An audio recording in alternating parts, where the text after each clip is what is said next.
Hello everyone, I'm Suraj. I'll be presenting the paper Fairness Aware Range Queries for selecting unbiased data.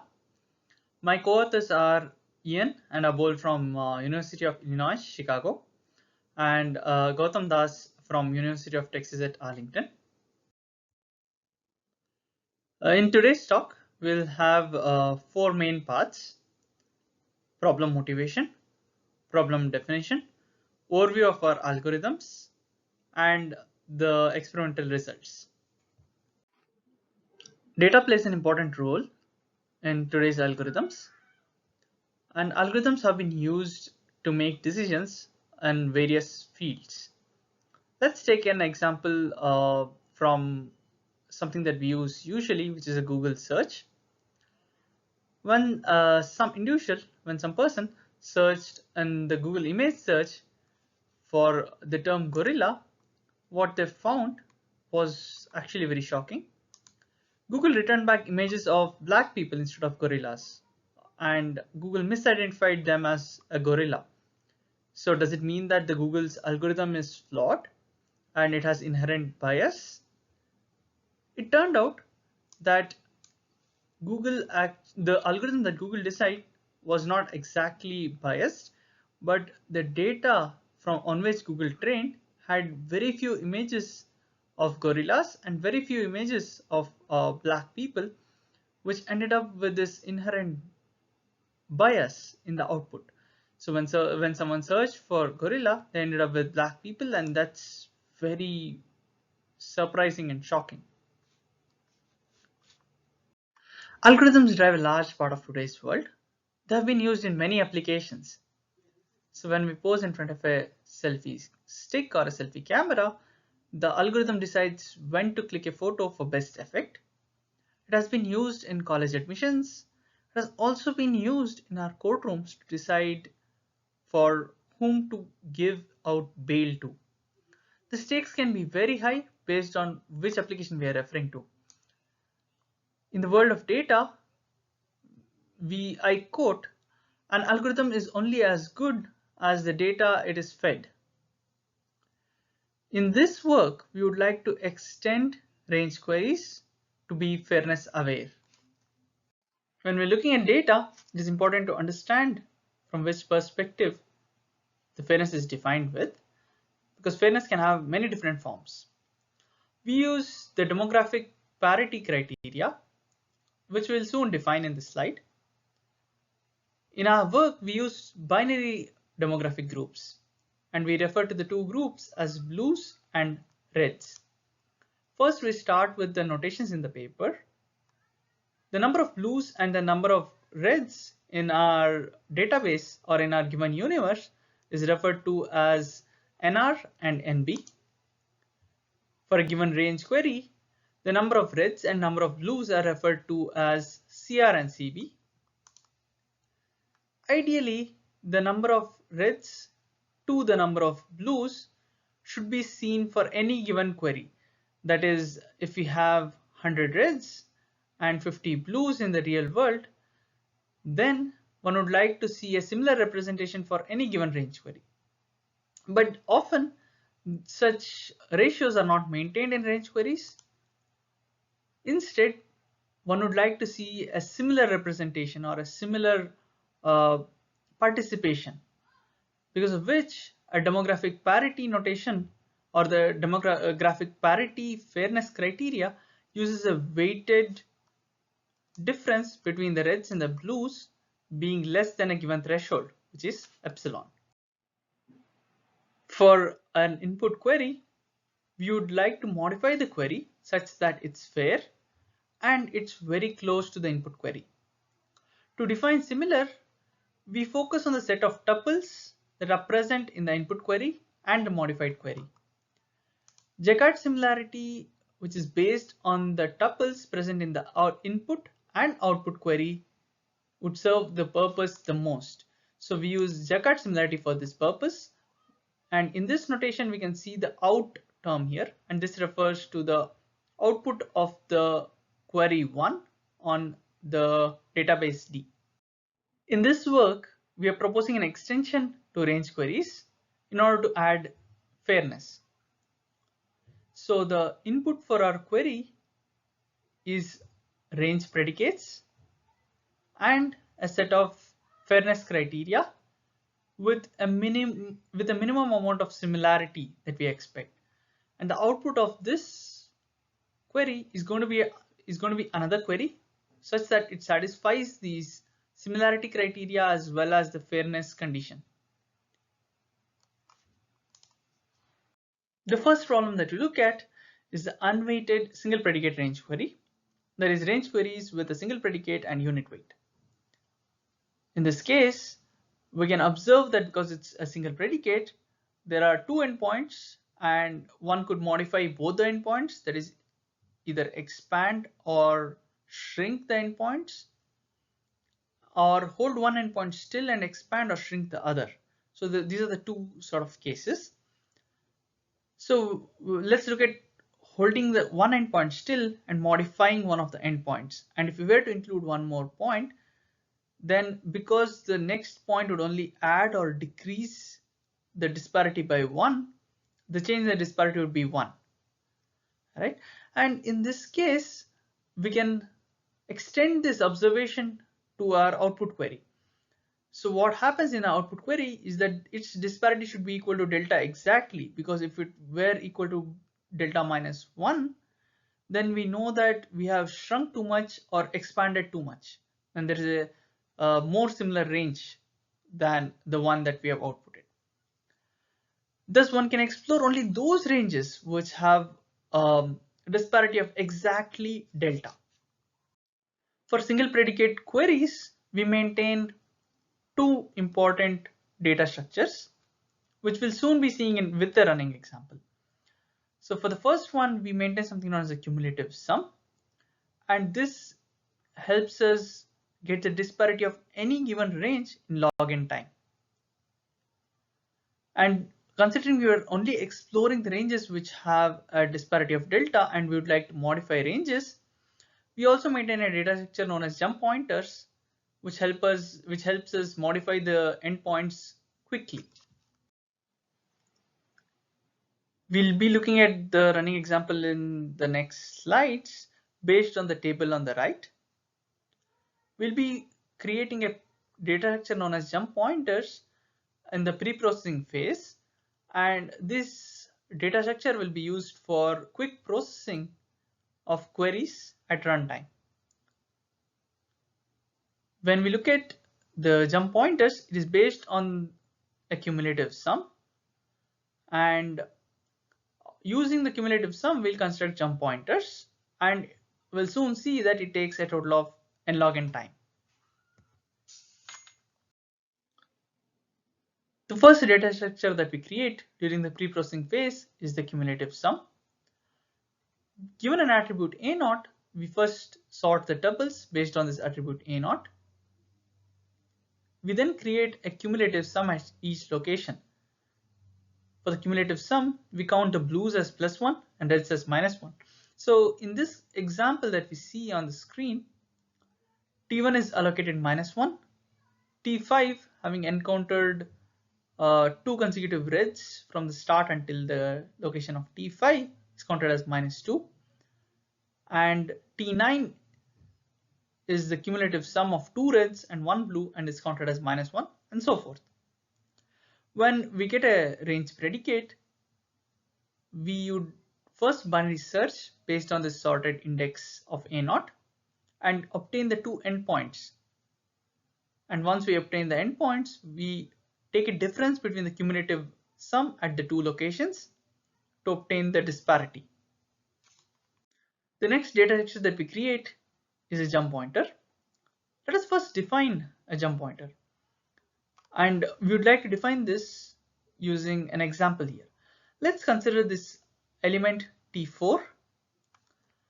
T4's jump pointer is currently pointing to T12, and it's pointing to T12 because the range T10, T6 and T12 contains exactly one additional blue, and so it's a blue jump pointer in the forward direction, and it's the nearest such point. There might be more points which satisfies this criteria, but it is pointing to the nearest such point. And we create this data structure in O of n log n time. The details of this can be found in the paper, but I would skip this because of a lack of time. Let us now consider an example to see how one can use a cumulative sum and a jump pointer to explore a given range. This is the same example that we have been using so far, and the attribute is a0. Let's say input query comes in with a sample range of 4.4 and 7, both inclusive, and one would like to find a fair range with a disparity of 0.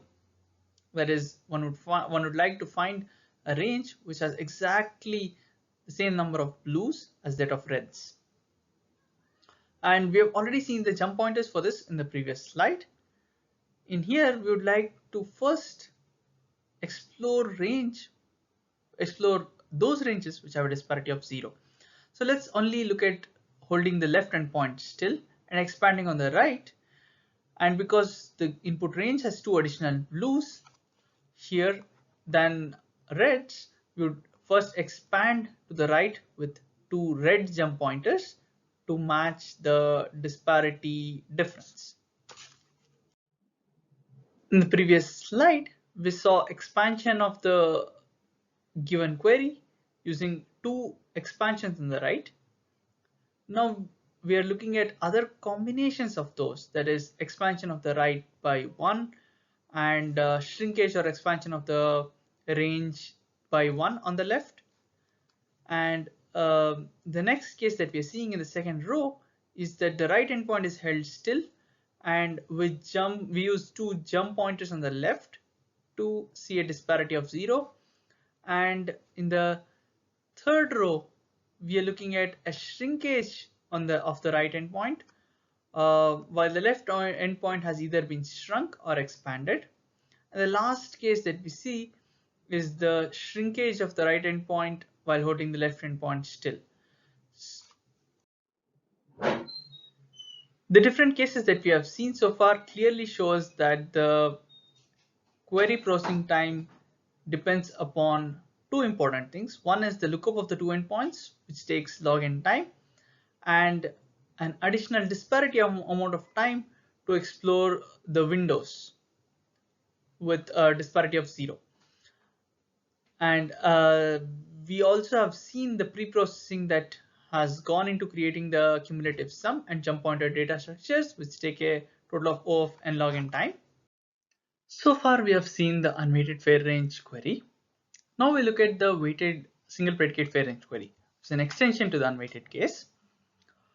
The first data structure that we use, which is a cumulative sum, uh, is very straightforward to extend it to the weighted case. We look at the more interesting case, which is the jump pointers. The jump pointer in the unweighted case were defined such that we look at a location in either the forward or the backward direction, such that the difference is 1. That is, if we are looking for a blue jump pointer, then we look at the next point such that the difference is 1. And the same is true for red as well.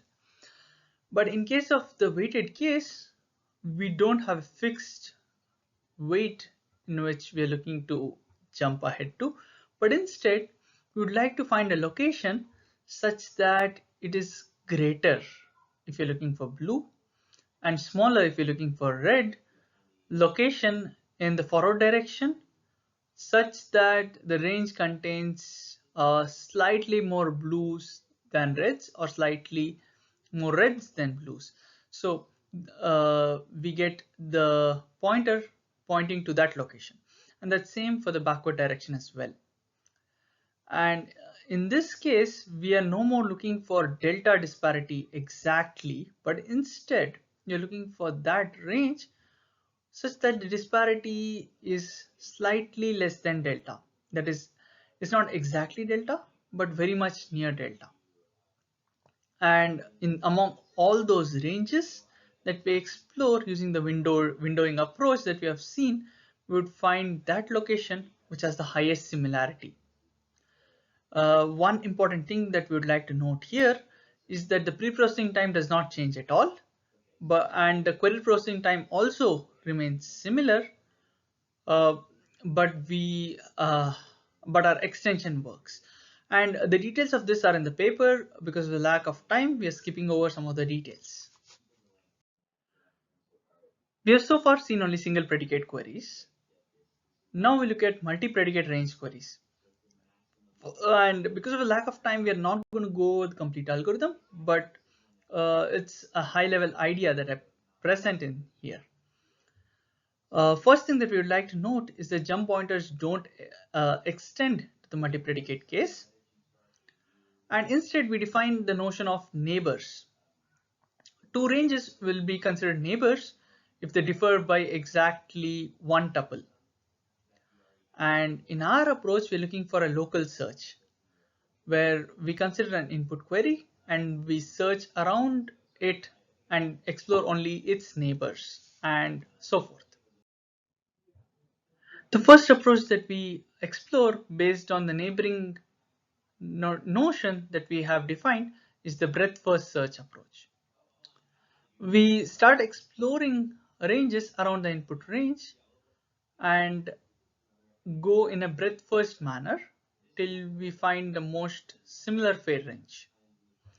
And the number of ranges that we explore is a function of how fair the input query was, and also is there a fair range query around the current locality. We have so far seen the breadth first search approach for the multi-predicate range query. We're now going to define a better approach, which is based on an upper bound on the similarity when we explore one of the neighboring ranges. The details of this upper bound and how we obtain it is in the paper, and we're going to skip over it because of a lack of time. Based on this upper bound, we define a heuristic, which is an approach that is similar to what A star search uses. And instead of going through all the ranges and exploring them with equal weight, we would like to first explore those ranges which are more probable to reach the intended goal, as well as we would like to prune those branches which we know have no chance or would never reach our intended goal. And this algorithm is sort of what we have called informed best first search, and the details of this are in the paper. For the first series of experiment, we use the single predicate range query, and from the two graphs, one of which is the unweighted and the other one is the weighted case, we can clearly observe a linear relationship between the disparity and the amount of time taken. Uh, Note that some of these queries are very much near the origin in terms of the amount of time taken. That is because these queries were very much either fair or had very little searching to do. And as the disparity grows, we can observe that the duration grows linearly. In our paper, we have also presented a proof of concept where we consider the Texas Tribune dataset. The dataset contains more females than males. But note that when we look at highly paid employees of the company on uh, whose retention the company wants to make a certain decision, we find that there are far more males than females. And this query is unfair because of the disparity of the input query. Our algorithm finds a fair range query whose uh, disparity difference is very little, as can be seen from the bar on the right. For the multi-predicate range queries, we use a large number of queries uniformly sampled from our data set, and we place them in buckets. For each bucket, we note the amount of time taken, as can be seen from the two charts, that as the bucket size grows, the amount of time taken also grows. Thank you for listening to the talk. You can email us in case of any further queries. Thank you.